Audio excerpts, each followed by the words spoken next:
Pour commencer, இந்த துவக்கத்துக்கு முன்னதாக vous racontez l'histoire d'un chien. ஒரு சிறு நாயின் கதையை நான் சொல்ல விரும்புகிறேன். Vous connaissez l'histoire de Balto? பல்தோ என்ற கதை உங்களுக்கு தெரியுமா? Balto est un chien husky.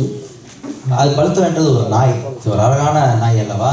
Il y a des enfants qui rêvent d'avoir un chien comme ça. சிறு பிள்ளைகள் நாயை வாங்க வேண்டும் மிகவும் ஆசைப்படுவார்கள். Alors l'histoire se passe, là c'est l'Amérique du Nord, vous voyez.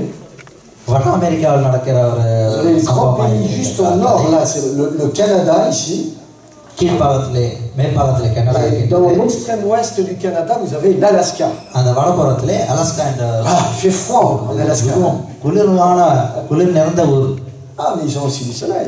அங்கு சூரியனும் Bien sûr. Et alors on rencontre beaucoup parce que c'est très montagneux là-bas. அது மிகுந்த மலை பிரதேசமாக இருக்கின்றது. Et les chiens நாய்கள் qu'on regroupe ஒன்று கூடி et qui doivent traîner de la marchandise. அந்த பொருட்களை இழுத்து கொண்டு செல்வதுண்டு. Généralement, ils essaient de relier une ville à une autre en portant donc de la marchandise. அந்த பொருட்களை இழுத்து கொண்டு ஒரு ஊர்லேருந்து மற்ற ஊருக்கு செல்வதுண்டு. C'est un des moyens, paraît-il, les plus efficaces. இது மிகுந்த ஒரு பலமுள்ள ஒரு செய்கையாக இருக்கின்றது. Et Balto, qui est un chien, alors voyez, ils doivent transporter différentes affaires. அந்த பல்தோ என்ற நாய்கள் பல பொருட்களை இழுத்து கொண்டு ஒவ்வொரு இடங்களாக செல்வதுண்டு. Et ici, on aperçoit à côté de ces grandes montagnes, அந்த மலை பிரதேசத்தில் அந்த மலைகள் நிறைந்த les chiens qui sont en train de traîner அந்த நாய்கள் அந்த வண்டியை இழுத்து செல்வது sur un traîneau donc des marchandises. அந்த பொருட்கள்லாம் எடுத்துக்கொண்டு செல்வது. Et il y a un pilote qui les guide. அதை நடத்துபவர் ஒரு நபர் உண்டு. Alors notre chien Balto, le voilà. இதுதான் அந்த பல்தோ என்ற நாய். Très beau chien. ஒரு அழகான ஒரு நாய். Un genre de chien loup, vous voyez. Très fin. எலிசாக உள்ள Et très courageux. மிகவும் தைரியம் நிறைந்த ஒரு நாய். Et alors Balto est un chien qui transportait du courrier d'une ville à une autre. ஒவ்வொரு ஊர்லேருந்து மற்ற ஊருக்கு கடிதங்களை எடுத்து செல்வது உண்டு. Et en particulier dans du courrier de la ville de Nome vers d'autres villes de l'Alaska. Alaska என்ற அந்த பிரதேசத்திலே நோம் என்ற ஊர்லேருந்து மற்ற ஊருக்கு அந்த நாய்கள் மூலியமாக அந்த கடிதங்களை எடுத்து செல்வது உண்டு. On apprend que dans l'histoire de ce pays en 1925, 1925ஆம் ஆண்டிலே il y a eu une épidémie de diphtérie. மிகவும் ஒரு வியாதி இருந்த காலமாக இருந்தது. Qui a touché beaucoup de personnes, en particulier beaucoup d'enfants. முக்கியமாக சிறு பிள்ளைகள் அநேக காலகட்டத்திலே வியாதிப்பட்டார்கள். Et il fallait agir vite. உடனே ஏதாவது செய்து ஆக வேண்டும்.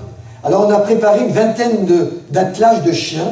அந்த ஏறக்குறைய 20 நாய்களை ஆயத்தப்படுத்தினார்கள். Aller dans une ville et aller chercher un sérum qui permette de guérir ces personnes atteintes de la diphtérie. நபர்களுக்கு சுகப்படுத்துவதற்காக வேறு ஊருக்கு சென்று அந்த மருந்துகளை எடுத்து வர வேண்டும். Et parmi tous ces attelages, un seul a pu résister. இத்தனை நாய்கள் மத்தியில ஒரு மாத்திரம் l'attelage de Balto.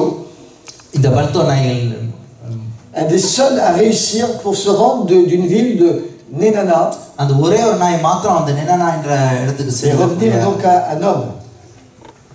Nome, c'est une autre ville. Okay, இன்னொரு ஊருக்கு சென்றது. Et il y avait des milliers de kilomètres. அது பல ஆயிரக்கணக்கான கிலோமீட்டர் கடந்து செல்ல வேண்டும். Et en cours de chemin, அந்த போகும் வழியிலே le pilote qui conduit l'attelage, அந்த வண்டியை இழுத்துக் கொண்டு செல்கிற அந்த நபர், il faisait tellement froid qu'il a été paralysé par le froid. அந்த குளிர் தாங்க முடியாதனால அவன் வெள்ளன விட்டு விழுந்தான். Alors il ne restait plus d'espoir pour les enfants.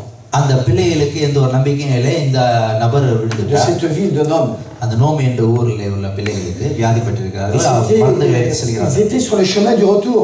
அது போய் மறுபடியும் திருப்பி செல்லக்கூடிய. Ils avaient pu récupérer là dans l'autre ville le sérum. அந்த மருந்துகளை வாங்கி கொண்டு வந்து கொண்டிருக்கிறார்கள். Que faire? என்ன செய்வது? Et Balto, notre chien là de tête, இந்த நடுவில் இருக்கக்கூடிய அந்த பல்தோ என்ற நாய் s'est rappelé du chemin. அந்த நாய்க்கு அந்த வழி ஞாபகம் இருந்தது. Et il ramena tout l'attelage à Nome.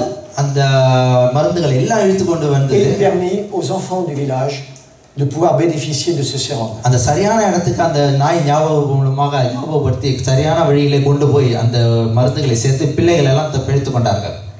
Le transport était fragile. இது சுலபமான ஒரு காரியம் அல்ல. De persévérance, d'endurance. அந்த உறுதியான போராட்டத்திலே அந்த நாய் ஓடினது. Et sûrement d'instinct aussi. பலத்தோடு ஓடினது. Dieu a bien fait les choses là. ஆண்டவர் காரியங்களை செய்கிறார். Si bien que on a dans le célèbre Central Park de New York, இந்த நியூயார்க் என்ற இடத்திலே சென்ட்ரல் பார்க் என்ற இடத்திலே on a érigé une statue en mémoire de Balto. அந்த சம்பவத்திற்கு அடையாளமாக அந்த நாய்க்கு ஒரு சிலையை வைத்திருக்கிறார்கள். Et on a écrit sous la statue le célèbre slogan. அந்த சிலைக்கு கீழாக ஒரு வாசகம் ஒன்று எழுதி வைத்திருக்கிறார்கள். Endurance, fidélité, intelligence. உறுதி, நன்றி உணர்வு, ஞானம். Trois qualités இந்த மூன்று காரியங்களும் dont a fait preuve ce chien devenu célèbre. இந்த நாய் பிரபலமாக விளங்கியது. Et j'aimerais mettre l'accent sur une de ces qualités. இந்த மூன்று காரியங்களிலே முக்கியமான ஒரு காரியங்களை சொல்ல விரும்புகிறேன். Sur la fidélité. நன்றி உணர்வை பற்றி. Qu'est-ce que c'est pour toi la fidélité? நன்றி உணர்வு என்பது உனக்கு என்ன விளக்கம்? Notre frère a lu tout à l'heure ce texte court de Apocalypse 2:10. இந்த வெளிப்படுத்தின விசேஷத்தில் ஒரு வசனத்தை சகோதரர் படித்தார். Il nous invite à être fidèles jusqu'à la mort. மரண வரையும் உறுதியாயிரு, நன்றியாயிரு என்று வசனத்தில் சொல்லப்பட்டிருக்கிறது. அப்போது ஜீவகரத்தை உனக்கு தருவேன் என்று வேதம் Sois fidèle jusqu'au bout. முடிவு வரையும் நிலைத்திரு என்று சொல்கிறது வேதம். À quoi le mot fidélité te fait penser? அந்த நன்றி உணர்வு என்று சொல்லும்போது எதை உனக்கு ஞாபகப்படுத்துகிறது? La foi. விசுவாசம். À quoi encore? வேற என்ன? Fidélité. நன்றி உணர்வு என்றால் என்ன? Ah, si vous mettez la main peut-être dans le portefeuille, vous allez nous montrer une petite carte de fidélité. நம்ம பாக்கெட்ல கையை விட்டு எடுக்கும்போது அந்த card Fidelité. Un magasin vous a offert gratuitement. கடைகளுக்கு செல்லும்போது ஒரு கார்டுகள் கொடுப்பார்கள் ஃபிடெலிட்டி. Pour fidéliser finalement, vous fidélisez en tant que client. உங்களுக்கு வருகிற அந்த கிளையன்ட்ஸ் Vous puissiez revenir. கூட்டி சேர்ப்பதற்காக சில காரியங்கள் செய்வதுண்டு. Donc il y a un attachement qui se fait entre vous et le magasin. அந்த கடைக்கு உங்களுக்கும் ஒரு உறவு பண்ணுவதற்காக மறுபடியும் நீங்கள் வர வேண்டும் என்பதற்காக சில காரியங்கள் செய்வார்கள். ஒரு இணைப்பு உண்டு. Un lien qui s'est créé. அவர்களோடு ஒரு இணைப்பு உண்டாகிறது. Entre un lieu et vous-même. ஒரு இடத்துக்கு உங்களுக்கும் ஒரு இணைப்பு உண்டாகிறது. Qu'est-ce que c'est être fidèle? நன்றி உணர்வோடு இருப்பது என்பது என்ன? La qualité d'une personne qui est fidèle ஒரு நன்றி உள்ள ஒரு மனிதனுடைய தன்மை என்ன? Se remarque par la constance dans ses affections, dans ses sentiments, அவரோட உணர்வுலயும் அவர்களுடைய எண்ணங்கள்லயும் et dans ses relations avec autrui. மற்றவர்களோடு உள்ள உறவுலே அது காண்பிக்கின்றது. Et on pense tout de suite à quoi? On pense à l'ami fidèle. ஒரு நன்றி உள்ள நண்பரை குறிக்கிறது. D'ailleurs, la particularité d'un chien, இந்த நாயின் தன்மை என்னவென்றால் c'est sa fidélité. அது நன்றி உள்ள பிராணி என்று சொல்வார்கள். Un chien fidèle. ஒரு நன்றி உள்ள ஒரு பிராணி. Fidèle à son maître. அதனுடைய ஊழியம் எஜமானுக்கு நன்றி உள்ள பிராணியாக திகழ்கிறது. Il y avait un poste de radio il y a bien des années. பல வருடங்களுக்கு முன்னதாக une marque de poste de radio. இந்த ரேடியோ ஒரு மார்க் என்று சொல்வார்கள். Qui parlait de la voix de son maître. அது எஜமானுடைய குரலை பேசி. Il y avait un chien qui était représenté. அது ஒரு நாயை வர்ணித்து சொன்னார்கள். Avec un appareil comme on le faisait à l'époque. அந்த காலத்திலே அது ஒரு ஸ்பீக்கர் பாக்ஸ் வச்சு செய்வார்கள். Le chien reconnaît la voix de son maître. அந்த நாயானது தன்னுடைய எஜமானை குரலை கண்டறிந்தது. Dès qu'il parle, il sait qui il est. அந்த குரலை கேட்டதும் யார் பேசுகிறார் என்று உடனே அறிந்து கொள்ளும். Voilà, donc la fidélité, c'est quand c'est lié à une personne. அந்த நன்றி உணர்வு என்பது மற்றவர்களோடு இணைந்திருக்க ஒரு காரியமா இருக்கிறது. C'est qu'on sait que c'est une personne fiable, loyale. அவர்களுக்கு ஒரு நன்மை Voilà. Loyal, c'est quelqu'un qui vit selon la loi. சட்டத்தின்படி நடக்கக்கூடிய ஒரு நபரை குறிக்கின்றது. Selon un principe de relation avec l'autre. மற்றவர்களோடு உள்ள உறவுகளே சட்டப்படி நடக்கக்கூடிய மதித்து நடக்கக்கூடிய ஒரு தன்மை குறிக்கிறது. Respectueux de la loi. C'est quelqu'un qui ne manque pas à la parole donnée. கொடுத்த அந்த வாக்கை காப்பாற்றிக் கொள்வார். Qui est fidèle à ses engagements. ஒரு உடன்படிக்கை செய்யும்போது அந்த உடன்படிக்கையை நிறைவேற்றக்கூடியவராக இருப்பார். C'est une personne sur qui on peut compter. அவர் மேல் ஒரு நம்பிக்கை வைக்கலாம் அந்த நபரோடு. Vous avez des amis fidèles? நன்றி உள்ள நண்பர்களை நீங்கள் சந்தித்தது உண்டா? Il en suffit d'un. ஒன்று இருந்தால் போதும். Un ou une amie. ஒன்றோ பல நபர்களோ. C'est quelqu'un avec qui vous aimez bien vous retrouver. நீங்கள் நேசிக்கிற நபர்களை மறுகளை Échanger librement. அநேக காரியங்கள் நீங்கள் அவர்களோடு பகிர்ந்து கொள்ளலாம். J'ai eu une période de ma vie un ami spirituel. என்னுடைய வாழ்க்கையிலே என்னுடைய ஆவிக்குரிய ஒரு நண்பரை நான் சந்தித்தேன். Et j'aimais bien parler avec cette personne. அந்த நபரோடு கூட நான் அதிகமாக நான் பேசுவேன். அநேக காரியங்களை பகிர்ந்து கொள்வதுண்டு. Je lui parlais de bien des choses.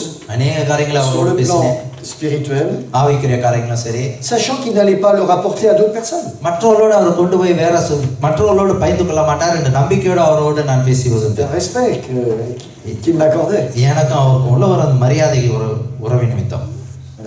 Et Dieu est un être fidèle. ஆண்டவர் நன்றியுடையவராக இருக்கின்றார். J'allais dire, il y a une puissance dans la fidélité. இந்த நன்றியுணர்வுல ஒரு வல்லமையும் உண்டு. Une puissance face à un monde qui est infidèle. இந்த உலகத்திலே நன்றி உள்ள உலகத்திலே ஒரு வல்லமை உண்டு. L'infidélité touche de nos jours toutes les sphères de notre existence. நம்முடைய வாழ்ந்து கொண்ட இந்த வாழ்க்கையிலே நன்றி உணர்வு மிகவும் முக்கியமான ஒரு தன்மை வகிக்கிறது. L'infidélité touche la vie privée. நன்றி இல்லாத தன்மையும் நம்முடைய வாழ்க்கையை தனிப்பட்ட வாழ்க்கையை பாதிக்கின்றது. La vie affective. நம்முடைய mais aussi elle touche le monde politique. உலக அரசியல் ரீதியாகவும் பாதிக்கின்றது. Le monde religieux. மத ரீதியாகவும். Le monde professionnel. வாழ்க்கையில வேலை காரியங்களிலும். Le monde économique. பொருளாதார ரீதியிலும் சரி. Elle devient monnaie courante. தொடர்ச்சியாக இருக்கின்றது. Sous différents facteurs. பல விதங்களிலே. Selon l'ouverture que les gens ont et dans leur rapport les uns avec les autres. மற்றவர்களோடு உறவு காரியங்களிலே. Surtout à l'ère du zapping. அந்த காரியங்களே. C'est ça, zapping. Alors on saute, on n'est pas content, alors on va sur un autre endroit. Vous connaissez ça, la télévision, vous faites peut-être aussi zapping. Et dans ce monde d'infidélité croissante, la fidélité est quelque chose de libre que nous choisissons. Et devant ce choix que nous faisons, cela devient une force. Même dans l'économie, elle est un atout compétitif. Dans la Bible, selon la Bible, la fidélité est très proche de la vérité.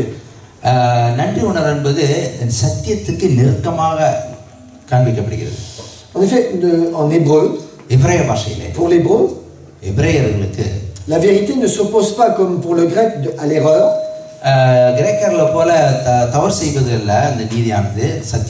Mais au mensonge. Ou encore à la vanité. En fait, tout ce qui n'a pas de consistance. Voyez-vous, si le Dieu d'Israël est le Dieu de vérité, c'est parce qu'on peut compter sur lui.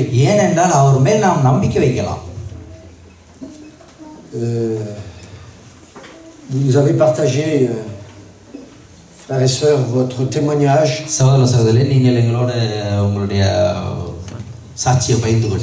à l'opération de notre frère.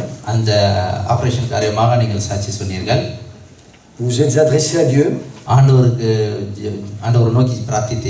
Vous êtes confié à lui. Parce que vous savez qu'il est fidèle. En quoi Dieu est-il fidèle? Qu'il ne vous laissera pas tomber. Vous pouvez être assuré qu'il est avec vous. Quoi qu'il arrive. Au sein de l'épreuve. Et qu'il fera concourir toutes choses pour votre bien. Des fois dans le malheur ou dans la difficulté, dans l'épreuve, on ne voit pas l'issue. Et on se confie dans le Seigneur. Et on s'aperçoit dans cette confiance qu'il nous fait voir après le temps d'épreuve சோதனைக்கு மூலமா நாம் பார்த்தது ce pourquoi il nous avait fait passer par ce temps particulier. பிறகு நாம் யோசிப்போம் இதற்காக தான் ஆண்டவர் இந்த காரியத்திலே நாம் அனுமதித்திருக்கிறார் என்று நாம் தெரிந்து கொள்வோம். அதற்கான ஒரு காலம் உண்டு, அதை கடந்து சென்று நாம் பின் செல்வது உண்டு. Pour découvrir ce que Dieu voulait nous dire. ஆண்டவர் இதன் மூலமா என்ன சொல்ல இருக்கிறார் என்பதை நாம் தெரிந்து கொள்கின்றோம். On peut compter sur lui. அவர் மேல் நாம் நம்பிக்கை வைக்கலாம். Contrairement aux idoles. விக்கிரகத்துக்கு மாறாக நாம் பார்க்கிறோம். Aux idoles dont on parlait ce matin avec les jeunes. அந்த வாலிபர்களோடு விக்கிரகத்தை பற்றி நான் காலையில் பேசினேன். Nous faire du bien au départ. ஆரம்பத்திலே நமக்கு நன்மையாக தோன்றலாம். Mais c'est éphémère, ça dure pas longtemps. அது நீடித்திருப்பதில்லை. Tandis qu'avec Dieu on a un projet à long terme. ஆண்டவரோடு நாம் நீண்ட ஒரு உறவுகளை நாம் கடந்து செல்வோம். On sait où on va. நாம் எங்கு செல்கிறோம் என்பது நமக்கு தெரியும். Et c'est l'objectif. அந்த ஒரு நோக்கம் c'est l'éternité. நித்திய ஜீவனை பற்றியதாக இருக்க வேண்டும். Si les idoles nous procurent un bienfait passager, அந்த விக்கிரகமானது தற்காலிக சுகத்தை கொடுக்கலாம். La fidélité en Dieu ஆண்டவர் மேல உள்ள நன்றி உணர்வு என்பது nous procure une joie à long terme. அது நிச்சயமான ஒரு சந்தோஷத்தை கொடுக்கிறதா இருக்கிறது. Même si on doit passer par des fois des சில வேளைகளில் இடுக்கமான பாதையில் நாம் கடந்து சென்றாலும் des virages, des chemins sinueux, இடுக்கமான பாதையில் நாம் கடந்து சென்றாலும் சரி, சில வேளைகளில் passer par des montagnes, மலைகளிலே நாம் கடந்து தாண்ட வேண்டிய இருந்தாலும் சரி, se cogne contre les pierres, கற்களை நாம் எடுத்துக்கொண்டாலும் சரி, on y laisse un petit peu de notre peau parfois. நாம் சில வேளையில் நாம் விட்டு விடுவது உண்டு. Notre attachement au Seigneur, ஆண்டவரோடு உள்ள உறவு, qui est finalement notre fidélité, அதுவே நமக்கு நன்றி உணர்வு உண்டாக்குகிறது. La fidélité de notre amour envers lui, அவர் மேல் உள்ள அன்பின் நன்றி உணர்வு fait qu'on peut avancer malgré tout. எந்த சூழ்நிலையிலும் அவரோடு நாம் கடந்து செல்லலாம். Dans la Bible, c'est intéressant de voir l'image matérielle இந்த வேதத்திலே இதை பற்றி நாம் பார்க்கும்போது qui est à la racine du mot fidèle. Fidèle என்ற வார்த்தையின் அர்த்தத்தை நாம் பார்க்கிறோம். La Bible dit que c'est le fait de porter un nourrisson. ஒரு குழந்தைக்கு ஆகாரம் கொடுப்பது போன்று. Et on repense à l'enfant qui repose sur le sein de sa mère. தன்னுடைய தாயின் மடியில் இருக்கிற ஒரு குழந்தையை நாம் s'appuie autant sur une protection attentive et constante. அந்த குழந்தையை தொடர்ந்து பாதுகாக்கக்கூடிய அரவணைப்பா இருக்கின்றது. Que sur la force des bras qui le soutiennent. அந்த கரங்களிலே ஏந்தி கொண்டிருக்கிற தாயின் பலத்தை குறிக்கிறது. On va prendre un texte de Ésaïe. Ésaïe chapitre 49. 49ஆம் அதிகாரத்தை பார்ப்போம். Ésaïe explique bien les choses. Ésaïe 49 versets 14 à 16.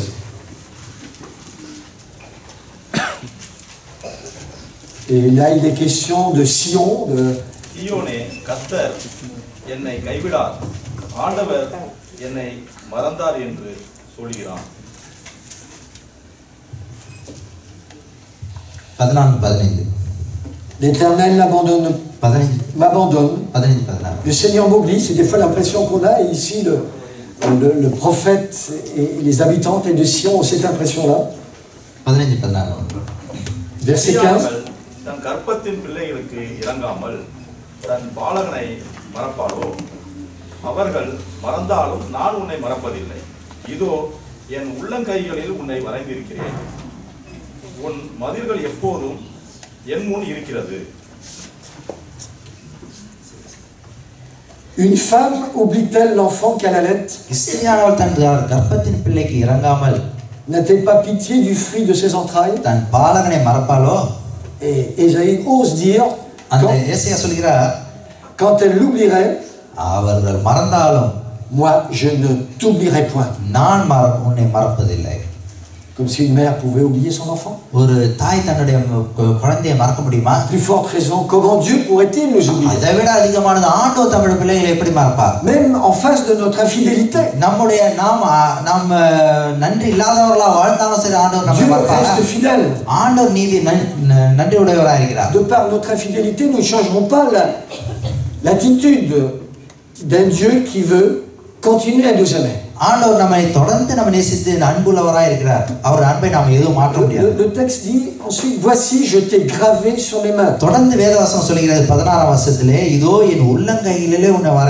Tes murs sont toujours devant mes yeux. Les questions de Sion, de Jérusalem. Dieu aime beaucoup Jérusalem. ஆண்டவர் எருசலேமை அதிகமா நேசித்தார். Jérusalem, c'est la cité de la paix. எருசலேம் என்பது சமாதானத்தின் நகரம் என்று பெயர். Jérusalem devait être une lumière pour toutes les nations. உலகம் அனைத்துக்கும் அது ஒரு வெளிச்சமான நகரமா, அது சமாதானத்தை கூறுகிற ஒரு நகரமா இருக்கு. Il y avait certes le temple à Jérusalem. அங்க ஆண்டவர் தம்முடைய ஆலயத்தை நிறுவினார். அங்க ஒரு ராஜா இருந்தார், சாலமோன் ராஜா இருந்தார். Mais Jésus est passé par Jérusalem. எருசலேம் வழியாக ஆண்டவர் இயேசு கிறிஸ்து சென்றார். Il est mort dans les environs de Jérusalem. அந்த எருசலேம் வட்டாரத்திலே அவர் மரித்தார். Et quand il dit ici, voici je t'ai gravé sur mes mains, இந்த வசனத்திலே சொல்லி பார்க்கும்போது என் உள்ளங்கைகளிலே உன்னை வரைந்திருக்கிறேன் சொல்கிறார். Ça me fait penser à Jésus sur la croix. இயேசு கிறிஸ்து சிலுவையை நான் எனக்கு ஞாபகப்படுத்துகிறது. Les clous qui ont crucifié Jésus. இயேசு கிறிஸ்துவை அறைந்த அந்த ஆணிகள் எனக்கு ஞாபகம் வருகிறது. C'est comme si c'était une manière de graver, de nous graver dans le cœur des mains de Dieu. அது வந்து நம்முடைய கரங்களிலோ இதயங்களோ நம்ம வெட்டப்பட்ட வந்து அடையாளமா இருக்கின்றது. Oui mes amis, la fidélité est un attribut de Dieu. அன்பான சகோதரர்களே, நன்றி உணர்வு என்பது ஆண்டவர் நமக்கு கொடுக்கிற ஒரு காரியம். Mais oui, c'est par amour, certes, par justice. அது ஆண்டவரால் வரக்கூடிய காரியமா இருக்கிறது. Mais par fidélité que Dieu a envoyé son fils Jésus. தம்முடைய நன்றி உணர்வு நிமித்தம் தமது குமாரனை இந்த பூமிக்கு ஆண்டவர் அனுப்பினார். Il y a deux choses qui sont liées à cette fidélité. அந்த நன்றி உணர்வுல இரண்டு காரியம் இணைந்திருக்கிறது. Les prophéties, அது தீர்க்கதரிசனமும், des choses qui ont été annoncées des siècles avant la venue de Jésus. பல நூற்றாண்டுகளுக்கு முன்னதாக இயேசு கிறிஸ்துவின் வருகையை பற்றி முன்னறிவிக்கப்பட்டது. Et les promesses de Dieu. ஆண்டவருடைய வாக்குத்தத்தம். Prophétie, தீர்க்கதரிசனம் et promesses de Dieu. வாக்குத்தத்தம், ஆண்டவருடைய வாக்குத்தத்தம். Prophéties qui se sont réalisées. அந்த தீர்க்கதரிசனங்கள் முன்னதாக நிறைவேறியது. Et il y en a peut-être encore quelques-unes qui doivent se réaliser avant le retour de Jésus. இயேசு கிறிஸ்து வருகைக்கு முன்னதாக இன்னும் தீர்க்கதரிசனங்கள் நிறைவேற உள்ளது. Mais aussi des promesses. ஆனால் வாக்குத்தத்தமும் sur lesquelles tu peux t'appuyer. அந்த வாக்குத்தத்தத்தின் மேல் நீ நம்பிக்கையுள்ளவனா இருக்கலாம். Que tu peux apprendre par cœur. உன்னுடைய மனதிலே ஞாபகம் வைத்துக் கொள்ளலாம், மனப்பாடம் செய்து கொள்ளலாம் வாக்குத்தத்தங்கள். L'Éternel est lent à la colère, mais riche en bonté et en fidélité. ஆண்டவர் கிருபையுள்ளவராக இருக்கிறார், நன்றியுள்ளவராக இருக்கிறார், கோபம் கொள்ளாதவராக இருக்கிறார் பார்க்கிறோம். Tu as l'impression que Dieu te secoue dans ta vie parfois. சில வேளையில் ஆண்டவர் உன்னுடைய வாழ்க்கையை குலுக்குவது உண்டு. Mais sa fidélité est plus grande. ஆனால் அவருடைய நன்றி உணர்வோ அதிகமானது. Que le fait parfois de vouloir nous discipliner. நம்முடைய நன்மைக்காக நம்மை ஒழுங்குபடுத்துகிறார், நம்மை சரிப்படுத்துகிறார். J'ose dire que l'amour de Dieu est plus grand que la loi de Dieu. ஆண்டவருடைய அன்பு ஆனது அவருடைய கற்பனையை பார்க்கலாம் எதுவும் பெரிதாக இருக்கிறது. Quel est le plus grand commandement? கற்பனையில் எது பிரதான கற்பனை? Tu aimeras le Seigneur de ton Dieu de tout ton cœur. தேவனை முழு இதயத்தோடு, முழு பலத்தோடு, முழு ஆத்துமாவோடு நீ அன்பு கூற என்று. La fidélité நன்றி உணர்வு que tu peux adresser à Dieu. ஆண்டவரிடத்தில் நீ பிரார்த்திக்கலாம், சொல்லலாம். Je veux dire que tu peux offrir à Dieu. ஆண்டவருக்கு நீ செலுத்தலாம். C'est de l'aimer. அவரை நேசித்து de tout ton cœur, ஒரு முழு மனதோடு, de toute ta pensée, முழு நினைவோடு, de toute ta force. முழு பலத்தோடு. C'est tout ce que tu peux faire. அது மாத்திரமே நீ செய்ய முடியும். Dieu est fidèle à lui-même. அவருக்குள் ஆண்டவரே Dieu est fidèle envers sa parole, அவருடைய வார்த்தையின் மேல் envers nous. நம்ம மேலும் சரி. Et voyez-vous, on découvre aussi la fidélité chez Jésus, dans la vie de Jésus. இயேசு கிறிஸ்து வாழ்க்கையிலே அந்த நன்றி உணர்வை பார்க்கின்றோம். Jésus est fidèle dans le service qu'il accomplit pour nous. அவர் செய்த அந்த ஊழியத்திலே அந்த காரியங்களை On va le lire ça, par exemple, dans Hébreux 2:17. எபிரேயர் 2 அதிகாரம் 17 வசனத்தை. Hébreux chapitre 2:17. 2 அதிகாரம் 17 வசனத்தை பார்க்கும்போது, அன்றியும் அவர் ஜனத்தின் பாவங்களை நிவர்த்தி செய்வதற்கு ஏதுவாக தேவ காரியங்களை குறித்து இரக்கமும் உண்மையும் உள்ள பிரதான ஆசிரியராக இருக்கும்படிக்கு எவ்விதத்திலும் தம்முடைய சகோதரருக்கு ஒப்பாக வேண்டியதாக இருந்தது. Jésus, en conséquence, il a dû être rendu semblable en toutes choses à ses frères, afin qu'il soit un souverain sacrificateur miséricordieux et fidèle dans le service de Dieu. Et un peu plus loin, au chapitre 3, verset 2, on dit, eh bien, lui qui a été Jésus, qui a été fidèle à celui qui l'a établi comme le fut Moïse dans toute sa maison. மோசேவானவன் எல்லாவற்றிலும் ஆண்டவருடைய வார்த்தையை கீழ்ப்படிந்து நடந்ததை பற்றியும் எழுதப்பட்டிருக்கின்றது. Jésus a été fidèle. ஆண்டவர் அவர் உண்மையுள்ளவராக இருந்தார், நன்றி உள்ளவராக இருந்தார். Vous avez entendu parler peut-être de Spurgeon. Spurgeon என்ற ஒரு நபரை பற்றி நீங்கள் prédicateur aux États-Unis au siècle dernier. அமெரிக்காவிலே கடந்த நூற்றாண்டிலே பெரிய ஒரு போதகராக திகழ்ந்தவர். Un jour que Spurgeon traversait la campagne, அந்த ஸ்பர்ஜன் ஒரு கிராமத்தை கடந்து செல்லும் பொழுது il allait rendre visite à un ami, ஒரு நண்பரை சந்திக்க சென்றார். un fermier. ஒரு வேலை செய்கிறவர். Ce fermier venait d'acheter une ferme, une grange, enfin il venait de construire, pardon, plutôt une grange. ஒரு grange என்ன சொல்றது? Voilà. Et à la fin de son ouvrage, ஒரு பண்ணை ferme, ouvrage, bâtiment. கிராமத்திலே ஒரு là où on met les bêtes, le fourrage, etc. அங்கு ஆடு மாடுகளே எல்லாத்தையும் கொண்டு வைப்பது உண்டு அந்த. Et alors une fois que la construction est terminée, அந்த வேலை அந்த பண்ணை கட்டி முடித்த பிறகு sur le fait du toit, l'extrémité du toit, அந்த மேல்பாகத்திலே cet homme avait installé une girouette. Girouette. Alors, c'est quelque chose qui tourne dans le sens du vent et qui... Voilà, ça tourne. Et ça indique le nord, le sud, l'est, l'ouest. Alors, quand le vent souffle, bien... Et alors, il avait installé cette girouette et il avait inscrit au bas de cette girouette Dieu est amour. அந்த திசைக்காட்டிக்கு அடியிலே கீழாக ஒரு வாசகம் எழுதி வைத்தார். ஆண்டவர் அன்புள்ளவர் என்று எழுதி வைத்தார். Alors Spurgeon était intrigué en disant mais comment ça se fait qu'il a mis ça? அந்த ஸ்பர்ஜன் ஆச்சரியப்பட்டு எப்படி எழுதினார்கள் என்று கேட்டார். Il veut dire par là que Dieu est aussi changeant que le vent? அந்த காற்றை போல ஆண்டவர் மாறுகிறவராய் இருக்கிறாரா என்ற கேள்வி அவருக்கு எழும்பினது. Non non. அப்படி இல்ல. Non dit cet homme. ஆனா அந்த நபர் சொல்கிறார் அப்படி. Je veux simplement exprimer que l'amour de Dieu அவர் என்ன சொன்னார் என்றால் ஆண்டவருடைய அன்பானது est immuable. அது மாறாதது. Il ne change pas. என்றும் நிலைத்திருக்கக்கூடியது. Quel que soit le gré du vent. எந்த காற்றின் பலமாக இருந்தாலும் சரி. Un peu comme la boussole. அந்த திசைக்காட்டி toujours le nord. அது எப்போதும் வடக்கு பகுதியை காட்டும். Tourner dans tous les sens. எந்த விதத்தில் நீ திரும்பினாலும் சரி. Il ira toujours dans le sens. அந்த முள்ளானது இந்த வடபகுதியை மாத்திரமே காட்டிக் கொண்டிருக்கும். D'union magnétique. அந்த உள்ள சாதனத்தின் faut toujours se laisser attirer par le nord. அந்த வடபக்கத்திலே இழுத்து செல்ல வேண்டும். Et nord c'est Dieu. வடபுறம் என்பது ஆண்டவரை குறிக்கிறது. Moi c'est un symbole bien sûr. இது ஒரு அடையாளமாக இருக்கிறது. Se laisser attirer par l'amour de Dieu. ஆண்டவர் அன்பின் நிமித்தம் இழுக்கப்படுகிறவர்களாக இருக்க வேண்டும். Voilà, la fidélité de Dieu sollicite la fidélité. ஆண்டவருடைய உண்மையானது என்னுடைய உண்மையை அன்பையும் இணைக்கிறதா இருக்க வேண்டும். La fidélité donc manifeste un attachement constant. ஆண்டவர் அந்த உண்மையானது அந்த நன்றி உணர்வானது நம்மை தொடர்ந்து இருக்கிறவரா இருக்கிறது. Nous sommes invités à être fidèles à notre conjoint. நம்முடைய மனைவியோடு நாம் நன்றி உணர்வுள்ளவர்களாக இருக்க வேண்டும். À nos amis. நம்முடைய நண்பர்களோடு. À sa parole. அவருடைய வார்த்தை நிமித்தமும். À notre assemblée. நம்முடைய சபையிலும் சரி. Ça je veux dire c'est le côté intérieur de la fidélité. அந்த அன்பின் ஆழமாக இருக்கிறது. Et voyez-vous, si je suis fidèle de cette manière, இந்த விதமாக நான் உண்மையிலோனா இருக்கும் பொழுது, je ne suis pas pour accomplir un devoir. நான் ஒரு கடமை நிறைவேற்றுகிறவனா மாத்திரமல்ல. Celui par exemple d'être digne de foi. Celui d'être digne de foi, le devoir d'être digne de foi. OK, விசுவாசத்துக்கு நன்றி உள்ளவனா இருக்கிறவனா மாத்திரமல்ல. Une position morale ou que sais-je. எதுவா இருந்தாலும் சரி. On dira, voyez, j'observe bien la loi.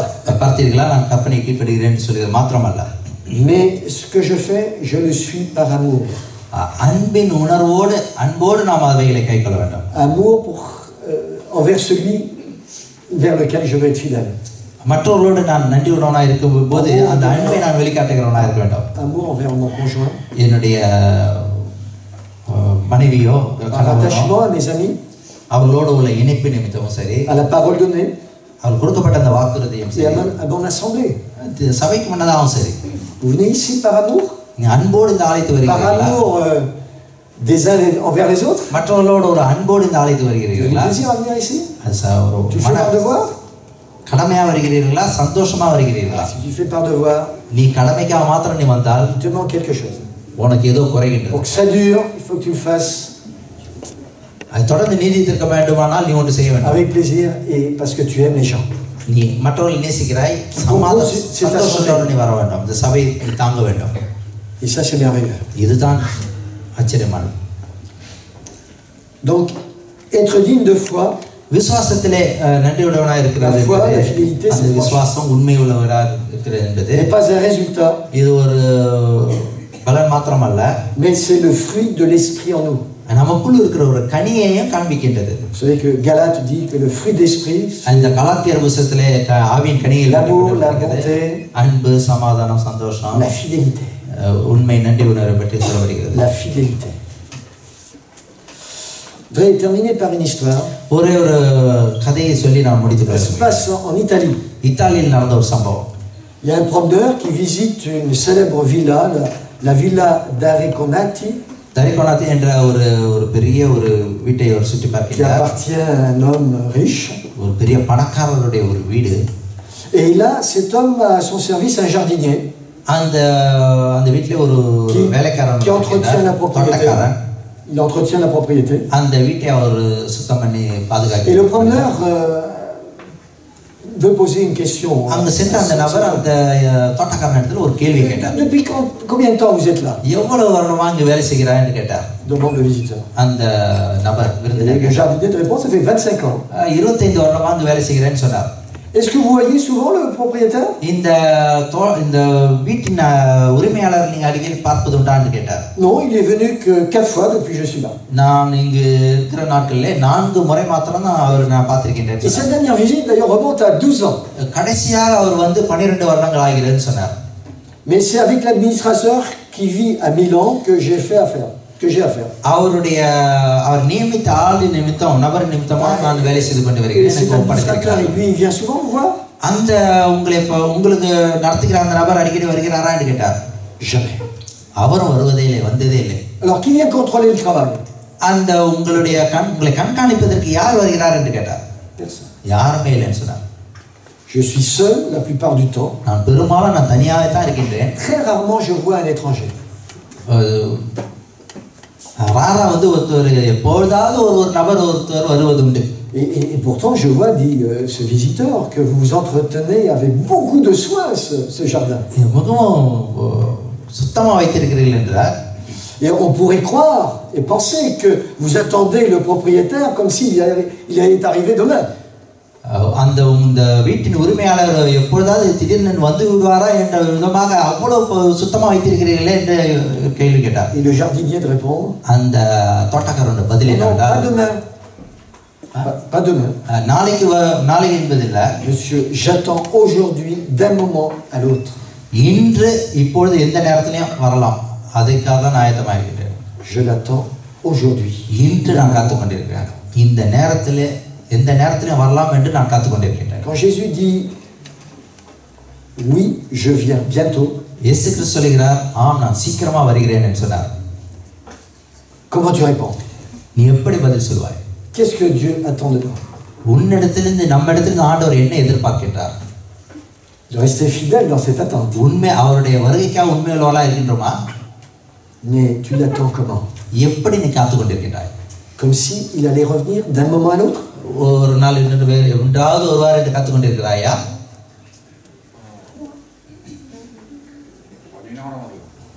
À tout moment. என்றும் சரி. Eh bien, c'est ce que je veux espérer pour chacun d'entre vous. நாம எல்லாருக்கும் நானும் இதைத்தான் விரும்புகிறேன். La fidélité n'est pas quelque chose, l'œuvre d'un jour. ஆண்டவருக்காக நன்றியுடையவளாக இருப்பது என்பது, உண்மையுள்ளவளாக இருப்பது என்பது ஒரு கிரியையின் செய்கையல்ல. C'est simplement une relation que je veux maintenir avec le Seigneur. அது என்னவென்றால் சாதாரணமாக ஆண்டவருக்கு எனக்கும் உள்ள உறவை தான் காண்பிக்கிறது. À tout moment. எந்த நேரத்திலும் சரி. Tout le temps. எந்த நேரத்திலும் சரி. C'est une tension en avant. ஆண்டவருக்கு காத்து கொண்டு இருப்பது. Même quand tu pêches. நீ பாவம் செய்தாலும் சரி. Peut arriver de succomber. நீ பாவம் செய்து விழுந்தாலும் சரி. Qu'importe. எதுவாக இருந்தாலும் சரி. Tiens bon. ஆண்டவரை பற்றி கொண்டு இரு. Va de l'avant. நீ கடந்து முன்னேறி செல். Reste attaché à lui. அவரை பற்றி கொண்டு இரு. Parce que il t'aime. ஏனென்றால் அவர் உன்னை நேசிக்கிறார். Il te fera arriver. நீ வளர்ந்து செல்ல உதவி செய்வார். À l'endroit où il veut que tu ailles. நீ எங்கு செல்ல வேண்டும் என்று அவர் குறித்திருக்கிறாரோ அங்கு உன்னை இழுத்து செல்வார். Il te suffit simplement de te confier à lui chaque jour. ஒவ்வொரு நாளும் அவர் மேல் நம்பிக்கையை மாத்திரம் வைத்திரு, அது போதும். Dès que tu te lèves le matin. நீ காலை எழும்போது சரி. Jusqu'au soir. சாயந்தரம் வரையிலும். Et ça, vous voyez, moi-même aussi, je suis invité à l'apprendre chaque jour. ஒவ்வொரு நாளும் நானும் இதை தான் கற்றுக்கொண்டு வந்து கொண்டிருக்கிறேன். Et il y a du bonheur. அதிலே ஒரு சந்தோஷம் உண்டு, மன நிறைவு உண்டு. À vouloir demeurer fidèle dans le Seigneur. ஆண்டவருக்குள் உண்மையா இருப்பது என்பது இதுதான். Parce que Dieu est fidèle ஏனென்றால் dans son amour pour toi. அவருடைய அன்பின் மூலமாக உனக்கு உண்மையுள்ளவராய் இருக்கிறார். N'oublie jamais ça. இது ஒரு நாள் நீ மறக்க கூடாது. Que tu sois enfant, jeune ou adulte. நீ வாலிபனாகவும் சிறுபிள்ளையாகவும் பெரியவர்களாக இருந்தாலும் சரி. Que Dieu te bénisse. ஆண்டவர் உன்னை ஆசீர்வதிப்பார். ஆமென். Amen.